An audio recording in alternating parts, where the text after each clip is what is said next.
Anyone got any questions for our teacher? Anything you want to ask when you have the chance? You won't be here for long.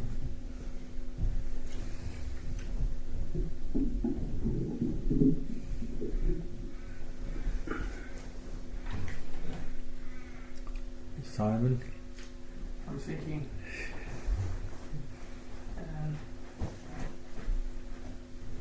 maybe how to listen to the Dhamma. So if you could maybe ask him in the Dhammacakka Sutta, Annya Kondannya was enlightened because he listened, his heart was ready, he listened to the Dhamma and it made sense. So for us as lay people, maybe when we're hearing Dhamma talks or listening with our heart, maybe you could ask him, how do we listen to the Dhamma? How should we listen to the Dhamma?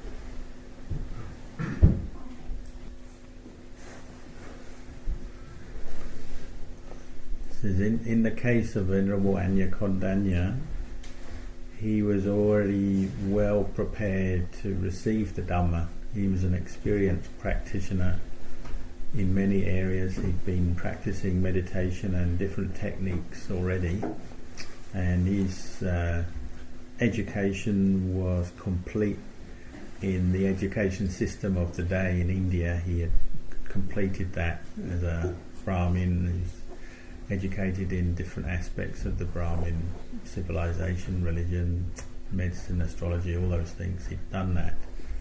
So when he came to hear the Buddha's teachings, he was as if, as well prepared as could be for receiving those teachings, understanding them, and then they had their result for him in giving him the Dhamma-eye. In the case of Venerable Annya Kondannya in the time of the Buddha, he was already renowned for his special knowledge in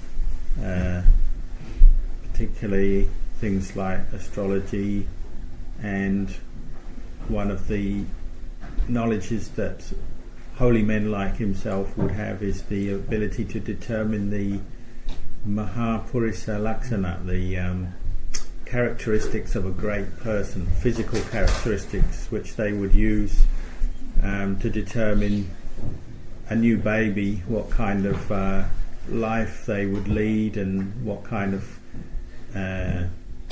events you could expect and what abilities that baby might have. He was very skilled in that.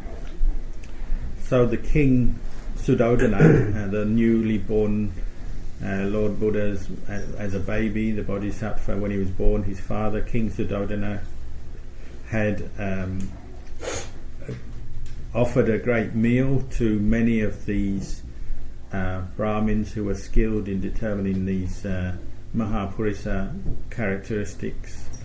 They say 108 of them, or sometimes they just say 8, but Luang said 108. They came together to inspect the baby and give their predictions for his future, and seven of them, of the main 8, said that if the baby was to become a king, the leader of the nation, then he would be very successful. People would revere him, respect him. Or if he was to go out and become a holy man, a practitioner of meditation, then he would become a great leader of a religion. And they gave these 2 possibilities.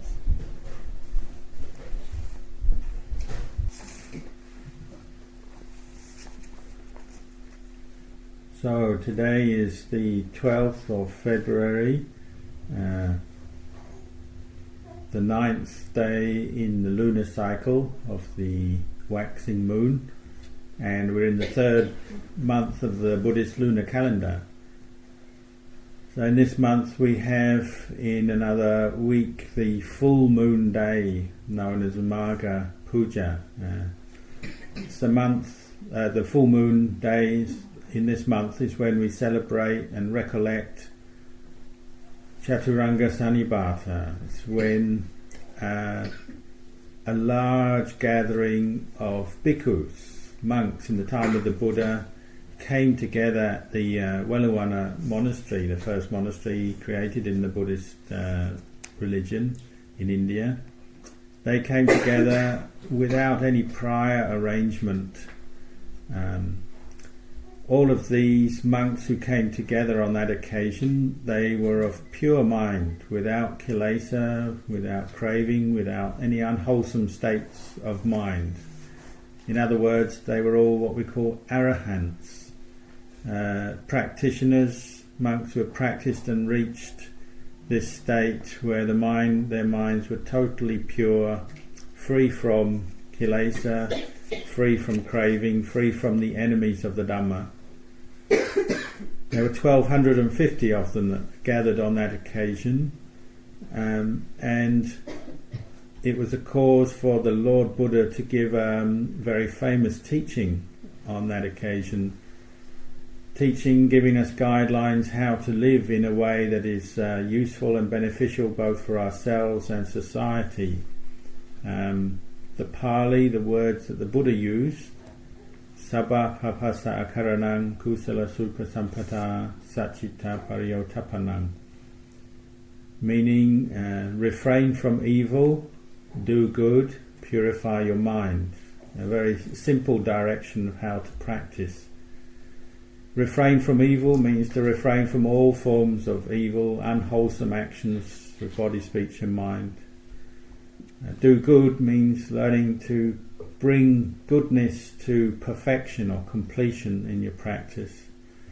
Purify the mind means bring it to that point where it's totally pure, radiant, peaceful, without blemishes. So this is a teaching we can use to guide us in the practice in daily life. It's a way to bring the Dhamma into daily life. And there's two aspects of Dhamma, this word Dhamma or truth. And one is Rupa Dhamma, meaning this physical form. Nama Dhamma means the mentality, or this mental form, meaning the mind. Rupa Dhamma, this form, physical form, is something we can easily know and see. Nama Dhamma, the mind and its objects, is something a little harder to see because it has no physical basis, no form.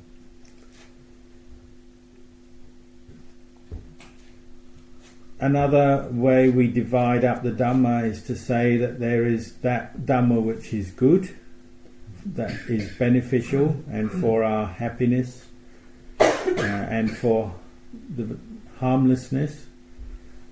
Then there is that Dhamma that is not good, it's bad, it's harmful, takes away our happiness and other people's happiness. Nobody wishes for that.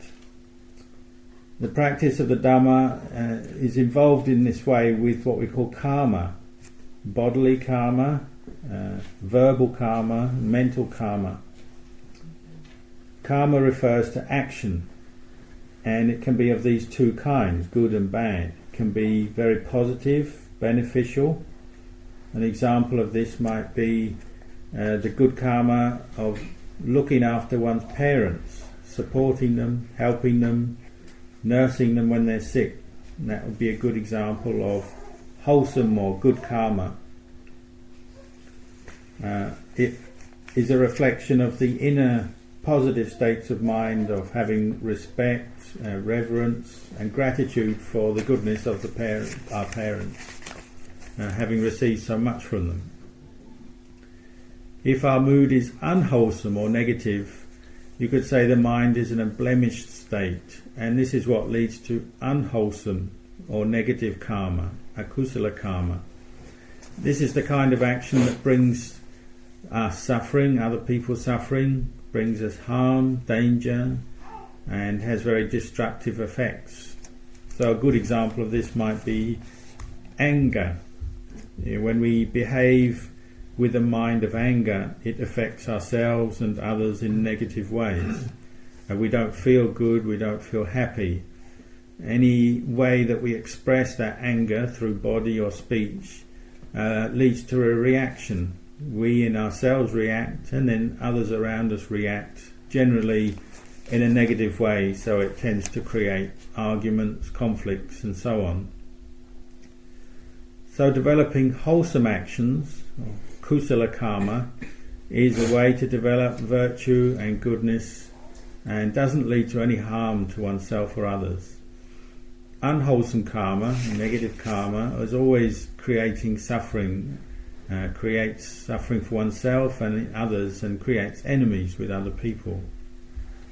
So to practice accordingly to this understanding of karma, we have to observe our behaviour, our own space, as it were, in life, what we're doing, where we are at in our own life, and see the value of developing a sense of respect. That is both self-respect for ourselves and respect for others.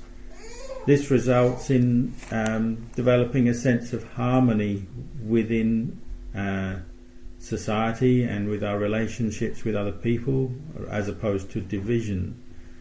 If we have no respect for others, then very difficult for us to live together peacefully, and we tend to fall into inappropriate courses of action. You could look at this most obviously on the level of the family. If in a family the individual members of that family have no respect for each other, they're not sensitive to each other, or don't trust each other, then each person will be very unhappy. They'll be suspicious of each other and feel like they're living in a kind of dangerous place, as if living with a poisonous animal, for instance. So karma is something we make particularly through our bodily actions, the rupa dhamma. So we can reflect on this body and see that it's part of nature. You might say it's a natural resource that exists in nature. This body is made up of the 4 physical elements. If we investigate the truth of this body, we can see that it's made up of these natural elements that are already in existence. But we can learn to use this body, this natural resource, in a good way. We can use it to develop skillful actions, or what we say, good karma, to do that which is useful and beneficial and good, and it will develop some benefit for ourselves and for others in society. We can develop that which brings people together out of our kindness and compassion. We can support others, help others in different ways, and create a sense of goodwill and happiness between people. But we have to learn about this body to understand it better, to understand it both internally and externally. We can see that this body is made up of these 4 elements, what we call the Magha Rupa. That means earth, air, fire and water, and that's the ancient sort of system or description of describing a human body. The modern description is that we say, well, it's made up of different chemical substances. But all of this we can observe, whether you describe it in the ancient way or the modern way, we can observe to see that really there's no owner or any individual essence or being in this body. These elements, these 4 main elements that come together to make up this body, they're existing in and of themselves. The earth element, air element, fire, water. They exist. They're not a person, not a being. We can't really take them up and say this is me or mine. They exist of themselves. They come together to make up this human body. They're there for a while, and then they decline and degenerate and break up again after time. We call this life. Life has birth, aging and death, these 3 parts of it. While we're alive, we can use this body to do good, but we should also reflect that this is just nature. It's just the nature of this body is made up of the 4 elements, and we're using these 4 elements to do good. We train this body and mind in the practice then. We're developing a sense of restraint and composure in our physical behaviour. We're learning to practice carefulness, moderation in what we consume in life and what we do.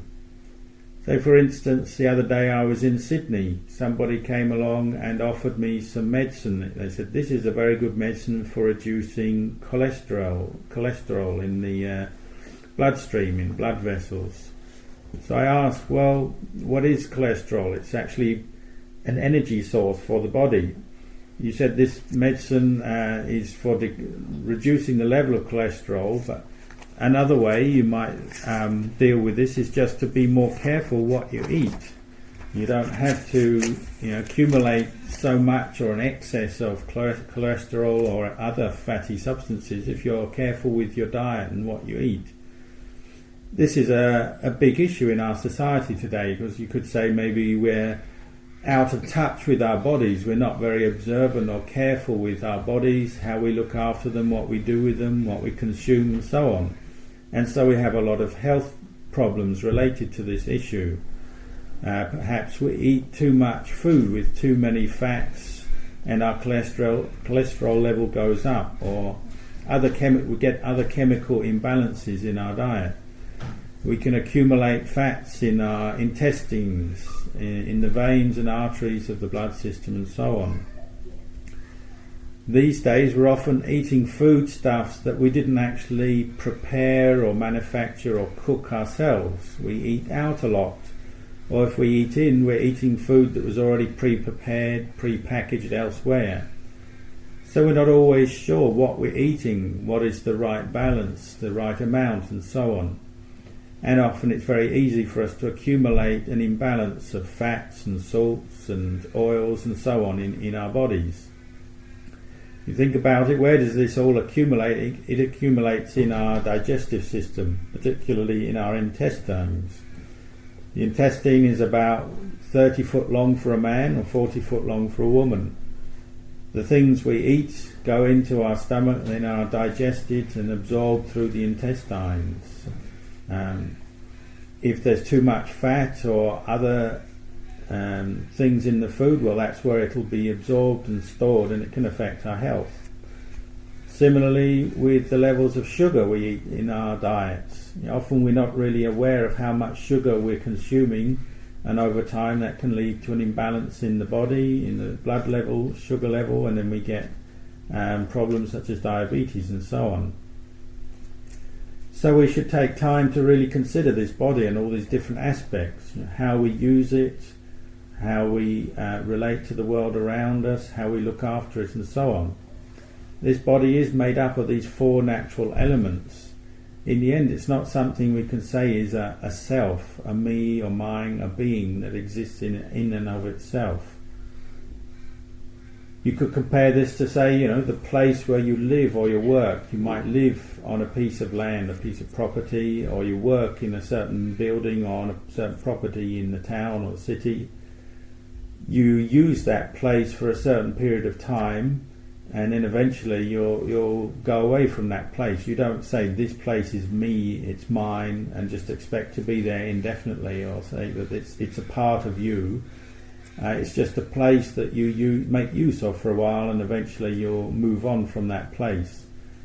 Well, you could develop a similar attitude to this body and see, well, ultimately you are going to have to separate from your own body. We call it my body, this is me, this is mine, but in truth it's not really me or mine. It's just something we're using temporarily for a number of years, and then we'll have to let it go, give it up. It's not a self. This attachment to a sense of self, or the perception of self, leads to a lot of suffering in society. It tends to lead to conflict between people, rivalry between individuals and groups of people. Sometimes it leads to our behaviour being inappropriate and causing suffering between ourselves and others. Sometimes it leads to selfish behaviour. The sense of self, the more importance we give to it, then we become more selfish. Sometimes we become more aggressive and so on. We express this through our actions and our speech, and it can be a basis for a lot of suffering for ourselves and others. It all arises from this attachment to the perception of self. If we can see through this delusion, contemplate, recollect, contemplate, to see through this delusion, then that attachment will disappear. We won't have give such an overimportance to the perception of self, and our selfish behaviour will gradually fade away.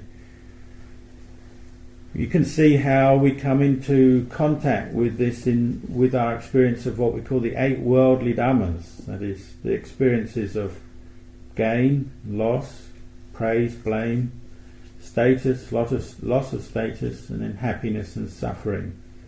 These sort of 8 worldly experiences, these 4 pairs of experiences, are constantly affecting us and stirring up this sense of self. The more strongly we attach to the sense of self, the more we're stirred up by these different pairs of experiences.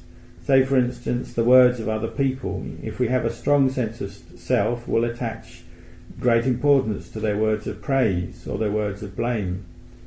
If we didn't attach to those words with a strong sense of self, then there'd be nothing. We'd just hear and let it go. But because of this strong sense of self and attachment to it, when we hear words of criticism, then it's as if somebody's stabbing our heart. This is because there's no mindfulness and no wisdom reflecting on the truth of this, say the deeper truth of this. Rather, we tend to take up those words and hold on to them, and it can even be a cause of suffering, as if somebody is stabbing our own heart. If we learn to reflect on these 8 worldly dhammas, these 4 pairs of experience, in the right way, they can give us something beneficial. They can give us understanding and wisdom. If there's no wise reflection, we tend to just suffer.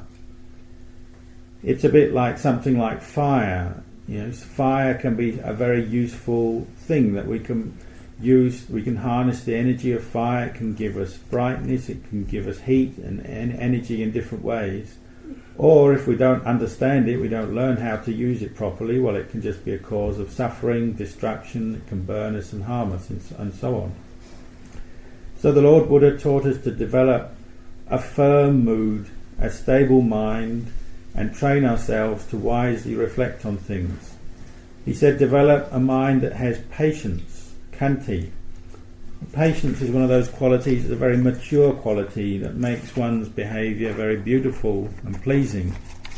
If we can really learn to train these qualities of mindfulness, patience and discernment, this will bring us great benefit. And this is what we call training the mind.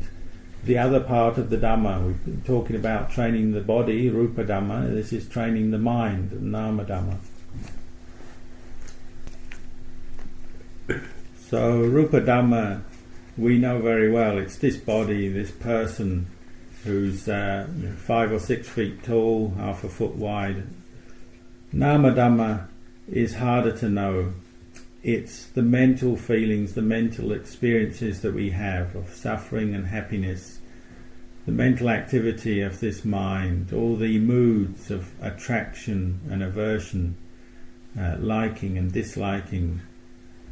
We have to learn about this through the practice of mindfulness and clear comprehension directed to the mind itself.